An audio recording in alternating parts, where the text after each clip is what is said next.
विधवा हो जाने के बाद बूटी का स्वभाव बहुत कटु हो गया था। जब बहुत जी जलता तो अपने मृत पति को कोसती, आप तो सिधार गए, मेरे लिए यह जंजाल छोड़ गए। जब इतनी जल्दी जाना था तो ब्याह न जाने किस लिए किया। घर में भूनी भांग नहीं, चले थे ब्याह करने। वह चाहती तो दूसरी सगाई कर लेती। अहीरों में इसका रिवाज है। देखने सुनने में भी बुरी न थी। दो एक आदमी तैयार भी थे, लेकिन बूटी पतिव्रता कहलाने के मोह को न छोड़ सकी। और यह सारा क्रोध उतरता था बड़े लड़के मोहन पर, जो अब 16 साल का था। सोहन अभी छोटा था और मैना लड़की थी। ये दोनों अभी किसी लायक न थे। अगर यह तीनों न होते तो बूटी को क्यों इतना कष्ट होता। जिसका थोड़ा सा काम कर देती, वही रोटी कपड़ा दे देता। जब चाहती किसी के सिर बैठ जाती। अब अगर वह कहीं बैठ जाए तो लोग यही कहेंगे कि 3-3 बच्चों के होते इसे यह क्या सूझी। मोहन भरसक उसका भार हल्का करने की चेष्टा करता। गायों भैंसों की सानी पानी, दुहना मथना यह सब कर लेता, लेकिन बूटी का मुंह सीधा न होता था। वह रोज एक न एक खुचड़ निकालती रहती और मोहन ने भी उसकी घुड़कियों की परवाह करना छोड़ दिया था। पति उसके सिर गृहस्थी का यह भार पटक कर क्यों चला गया, उसे यही गिला था। बेचारी का सर्वनाश ही कर दिया। न खाने का सुख मिला, न पहनने ओढ़ने का, न और किसी बात का। इस घर में क्या आई, मानो भट्टी में पड़ गई। उसकी वैधव्य साधना और अतृप्त भोगलालसा में सदैव द्वंद्व सा मचा रहता था और उसकी जलन में उसके हृदय की सारी मृदुता जलकर भस्म हो गई थी। पति के पीछे और कुछ नहीं तो बूटी के पास 400-500 के गहने थे, लेकिन एक एक करके सब उसके हाथ से निकल गए। उसी मोहल्ले में उसकी बिरादरी में कितनी ही औरतें थीं जो उससे जेठी होने पर भी गहने झमकाकर, आंखों में काजल लगाकर, मांग में सेंदूर की मोटी सी रेखा डालकर मानो उसे जलाया करती थीं। इसलिए अब उनमें से कोई विधवा हो जाती तो बूटी को खुशी होती और यह सारी जलन वह लड़कों पर निकालती, विशेषकर मोहन पर। वह शायद सारे संसार की स्त्रियों को अपने ही रूप में देखना चाहती थी। कुत्सा में उसे विशेष आनंद मिलता था। उसकी वंचित लालसा जल न पाकर ओस चाट लेने में ही संतुष्ट होती थी। फिर यह कैसे संभव था कि वह मोहन के विषय में कुछ सुने और पेट में डाल ले। ज्यों ही मोहन संध्या समय दूध बेचकर घर आया, बूटी ने कहा, तू अब सांड बनने पर उतारू हो गया है। मोहन ने प्रश्न के भाव से देखा। कैसा सार? बात क्या है? तू रुपया से छिप छिप कर नहीं हंसता बोलता? उस पर कहता है कैसा सार? तुझे लाज नहीं आती? घर में पैसे पैसे की तंगी है और वहां उसके लिए पान लाए जाते हैं, कपड़े रंगाए जाते हैं। मोहन ने विद्रोह का भाव धारण किया। अगर उसने मुझसे 4 पैसे के पान मांगे तो क्या करता? कहता कि पैसे दे तो लाऊंगा। अपनी धोती रंगने को दी, उससे रंगाई मांगता। मोहल्ले में एक तू ही धन्ना सेठ है, और किसी से उसने क्यों ना कहा। यह वह जाने, मैं क्या बताऊं। तुझे अब छैला बनने की सूझती है। घर में भी कभी 1 पैसे का पान लाया? यहां पान किसके लिए लाता? क्या तेरे लिखे घर में सब मर गए? मैं न जानता था तुम पान खाना चाहती हो। संसार में 1 रुपया ही पान खाने जोग है। शौक सिंगार की भी तो उम्र होती है। बूटी जल उठी। उसे बुढ़िया कह देना उसकी सारी साधना पर पानी फेर देना था। बुढ़ापे में उन साधनों का महत्व ही क्या, जिस त्याग कल्पना के बल पर वह स्त्रियों के सामने सिर उठाकर चलती थी, उस पर इतना कुठाराघात। इन्हीं लड़कों के पीछे उसने अपनी जवानी धूल में मिला दी। उसके आदमी को मरे आज 5 साल हुए। तब उसकी चढ़ती जवानी थी। 3 बच्चे भगवान ने उसके गले मढ़ दिए, नहीं अभी वह है कै दिन की। चाहती तो आज वह भी ओठ लाल किए, पांव में महावर लगाए, अनवट बिछुए पहने मटकती फिरती। यह सब कुछ उसने इन लड़कों के कारण त्याग दिया और आज मोहन उसे बुढ़िया कहता है। रुपया उसके सामने खड़ी कर दी जाए तो चूहिया सी लगे। फिर भी वह जवान है और बूटी बुढ़िया है। बोली हाँ और क्या, मेरे लिए तो अब फटे चीथड़े पहनने के दिन हैं। जब तेरा बाप मरा तो मैं रुपया से 2 ही 4 साल बड़ी थी। उस वक्त कोई घर लेती तो तुम लोगों का कहीं पता न लगता। गली गली भीख मांगते फिरते, लेकिन मैं कह देती हूं अगर तू फिर उससे बोला तो या तो तू ही घर में रहेगा या मैं ही रहूंगी। मोहन ने डरते डरते कहा, मैं उसे बात दे चुका हूं अम्मा। कैसी बात? सगाई की। अगर रुपया मेरे घर में आई तो झाड़ू मारकर निकाल दूंगी। यह सब उसकी मां की माया है। वह कुटनी मेरे लड़के को मुझसे छीने लेती है।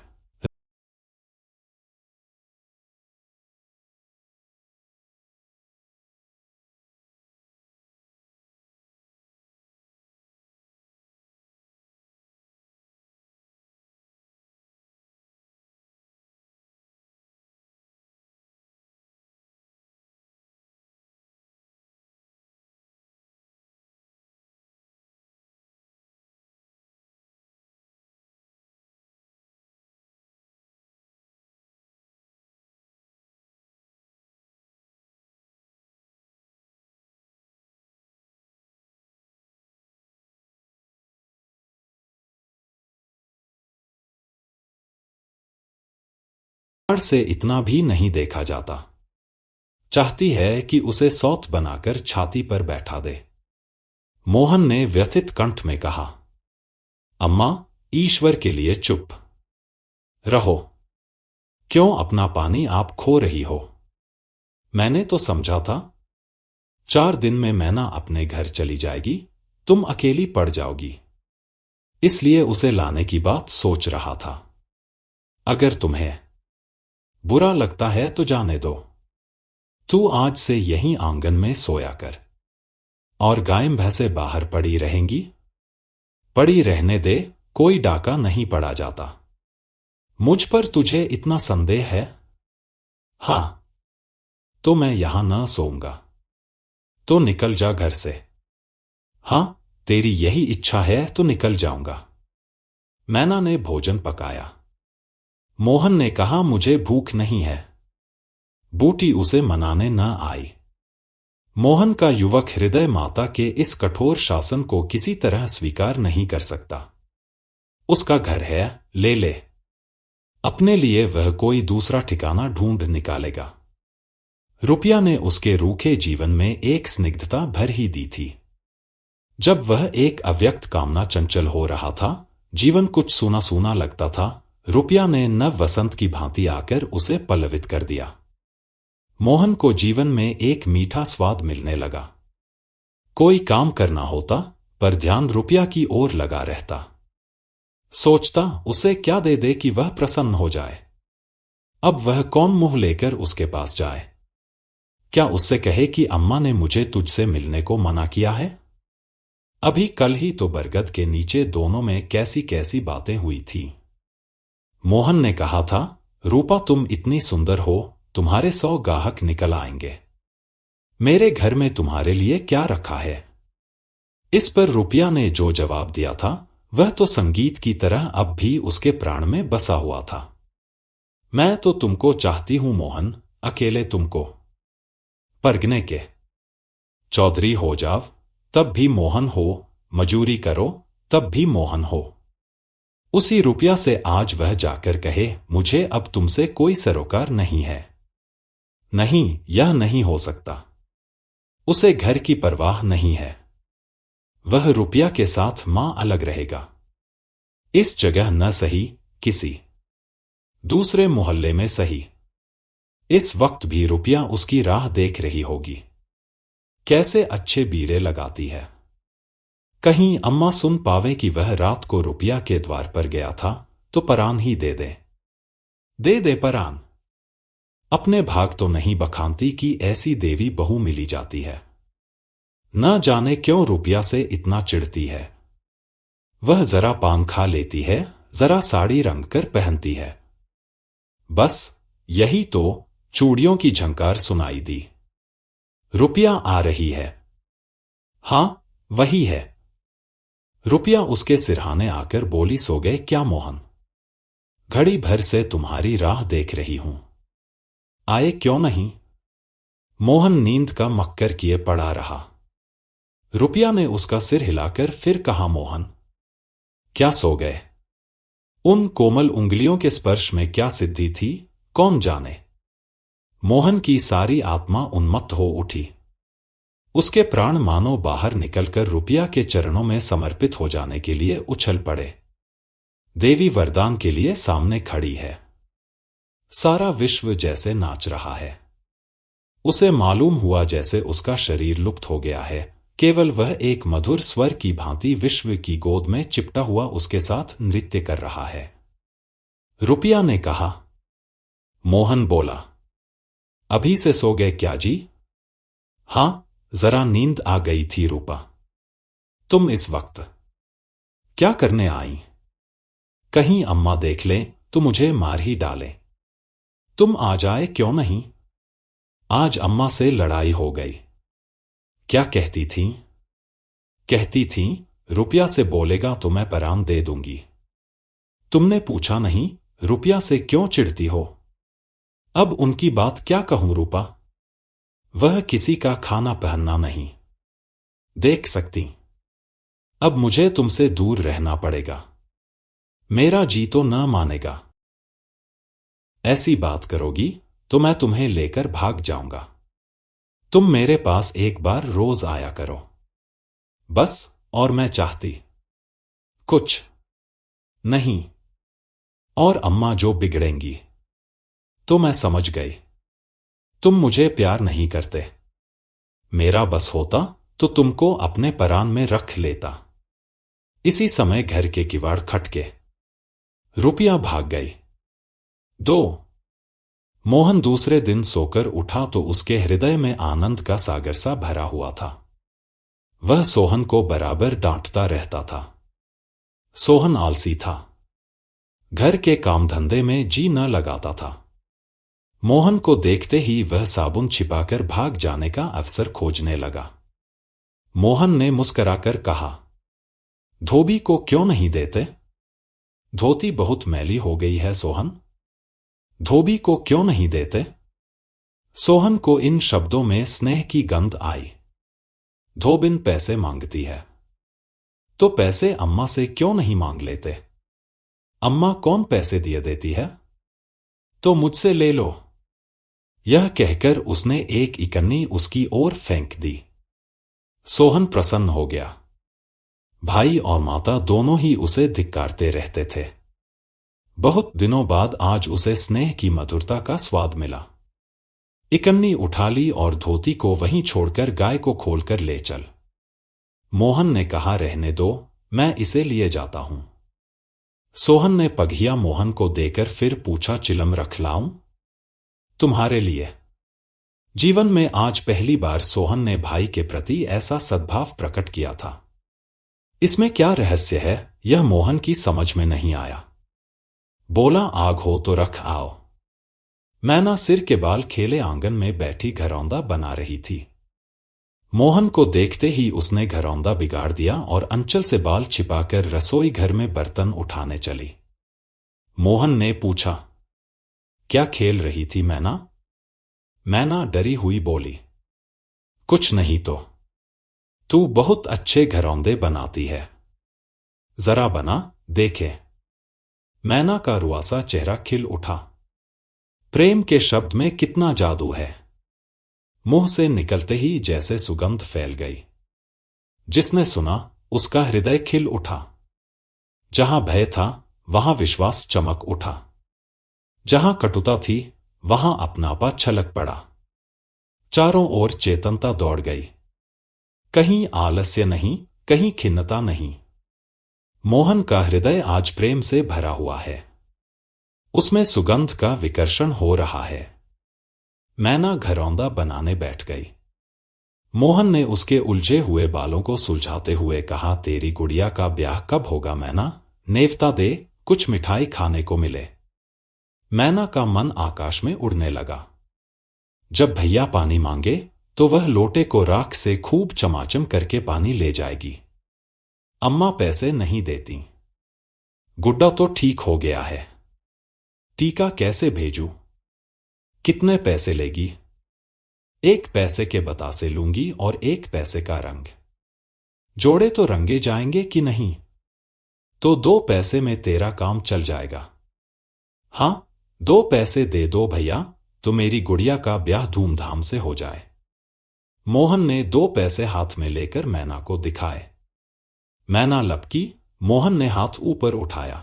मैना ने हाथ पकड़कर नीचे खींचना शुरू किया। मोहन ने उसे गोद में उठा लिया। मैना ने पैसे ले लिए और नीचे उतरकर नाचने लगी। फिर अपनी सहेलियों को विवाह का नेवता देने के लिए भागी।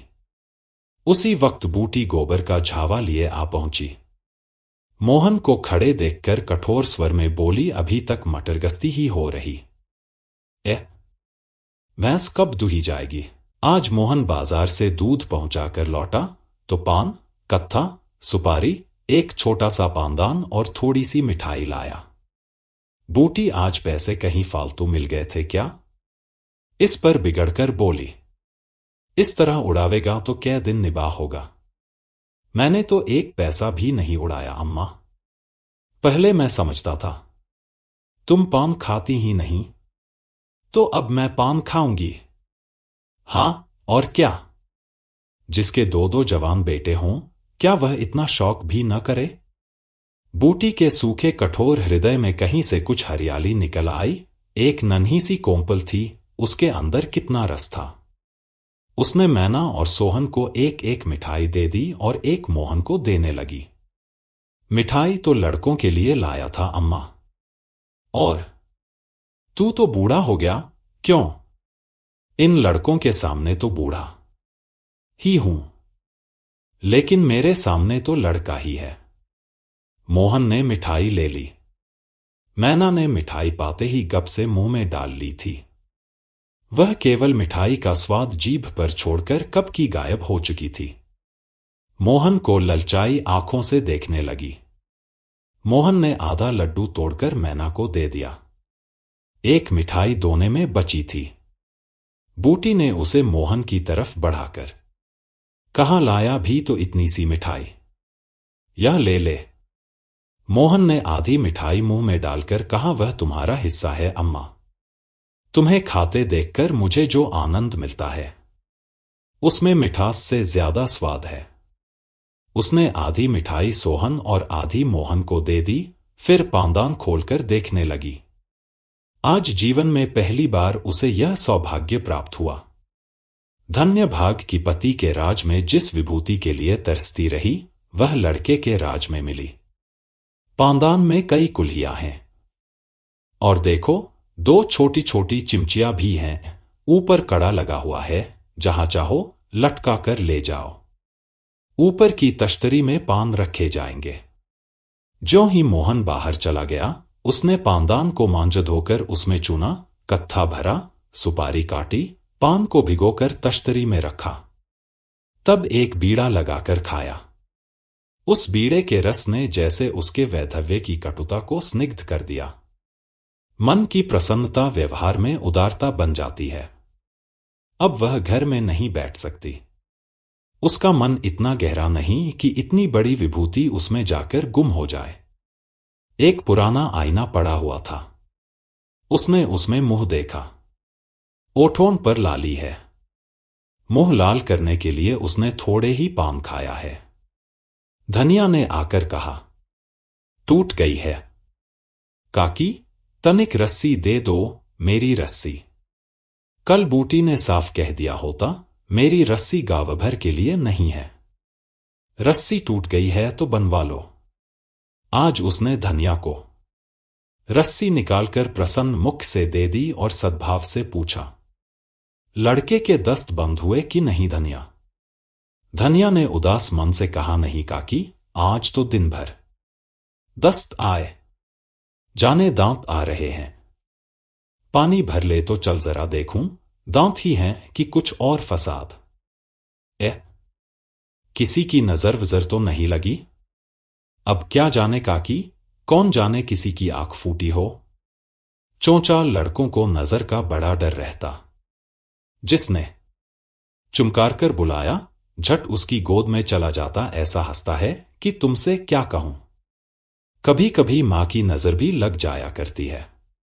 नौज काकी, भला कोई अपने लड़के को नजर लगाएगा? ए टी, यही तो तू समझती नहीं। नजर आप ही लग जाती है। धनिया पानी लेकर आई तो बूटी उसके साथ बच्चे को देखने चली। तू अकेली है। आजकल घर के काम धंधे में बड़ा अंडस होता होगा। नहीं काकी, रुपया आ जाती है, घर का कुछ काम कर देती है, नहीं अकेले तो मेरी मरण हो जाती। बूटी को आश्चर्य हुआ। रुपया को उसने केवल तितली समझ रखा था। रुपया? हाँ काकी, बेचारी बड़ी सीधी है। झाड़ू लगा देती है, चौका बर्तन कर देती है, लड़के को संभालती है। गाड़े समय कौन किसी की बात पूछता है काकी? उसे तो अपने मिस्सी काजल से छुट्टी न मिलती होगी। यह तो अपनी अपनी रुचि है काकी। मुझे तो इस मिस्सी काजल वाली ने जितना सहारा दिया उतना किसी भक्तिन ने न दिया। बेचारी रात भर जागती रही। मैंने कुछ दे तो नहीं दिया। हां, जब तक जीऊंगी उसका जस गाऊंगी। तू उसके गुण अभी नहीं जानती धनिया। पान के लिए पैसे कहां से आते हैं? किनारदार साड़ियां कहां से आती हैं? इन बातों में नहीं पड़ती काकी। फिर शौक सिंगार करने को किसका जी नहीं चाहता? खाने पहनने की यही तो उम्र है। धनिया ने बच्चे को खटोले पर सुला दिया। बूटी ने बच्चे के सिर पर हाथ रखा, पेट में धीरे धीरे उंगली गड़ाकर देखा। नाभि पर हींग का लेप करने को कहा। रुपया बेनिया लाकर उसे झलने लगी। बूटी ने कहा, ला बेनिया मुझे दे दे। डुला दूंगी तो क्या छोटी हो जाऊंगी? तू दिन भर यहां काम धंधा करती है, थक गई होगी। तुम इतनी भली मानस हो और यहां लोग कहते थे वह बिना गाली के बात नहीं करती। मारे डर के तुम्हारे पास न आई। बूटी मुस्कराई। लोग झूठ तो नहीं कहते। मैं आंखों की देखी मानो कि कानों की सुनी। आज भी रुपया आंखों में काजल लगाए, पान खाए, रंगीन साड़ी पहने हुई थी। किंतु आज बूटी को मालूम हुआ इस फूल में केवल रंग नहीं है, सुगंध भी है। उसके मन में रुपया से घृणा हो गई थी। वह किसी दैवी मंत्र से धुल सी गई। कितनी सुशील लड़की है, कितनी लजाधुर। बोली इतनी मीठी है। आजकल की लड़कियां अपने बच्चों की तो परवाह नहीं करती, दूसरों के लिए कौन मरता है। सारी रात धनिया के लड़के को लिए जागती रही। मोहन ने कल की बातों कह तो दी ही होगी। दूसरी लड़की होती तो मेरी ओर से मुंह फेर लेती, मुझे जलाती, मुझसे ऐंठती। इसे तो जैसे कुछ मालूम ही न हो सकता है कि मोहन ने इससे कुछ कहा ही न हो। हां, यही बात है।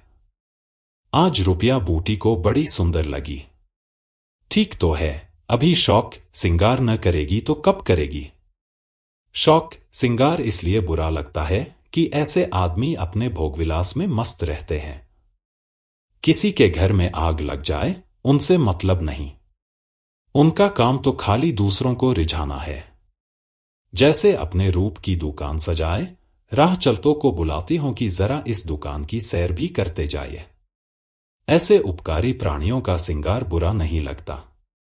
नहीं, बल्कि और अच्छा लगता है। इससे मालूम होता है कि इसका रूप जितना सुंदर है उतना ही मन भी सुंदर है। फिर कौन नहीं चाहता कि लोग उनके रूप की बखान करें। किसे दूसरों की आंखों में छुप जाने की लालसा नहीं होती। बूटी का यौवन कका विदा हो चुका, फिर भी यह लालसा उसे बनी हुई है। कोई उसे रस भरी आंखों से देख लेता है तो उसका मन कितना प्रसन्न हो जाता है। जमीन पर पांव नहीं पड़ते। फिर रूपा तो अभी जवान है।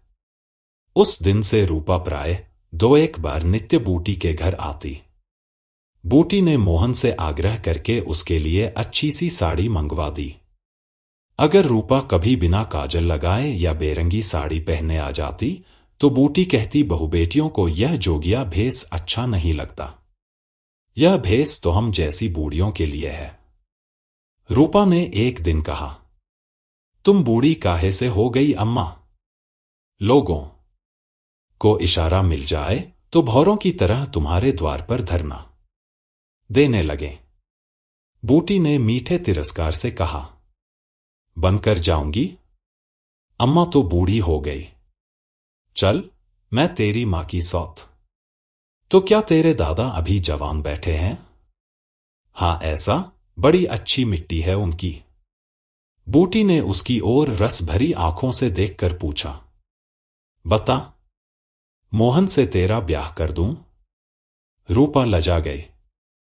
मुख पर गुलाब की आभा दौड़ गई। आज मोहन दूध बेचकर लौटा तो बूटी ने कहा, जुटा, मैं रूपा से तेरी बातचीत कर रही हूं।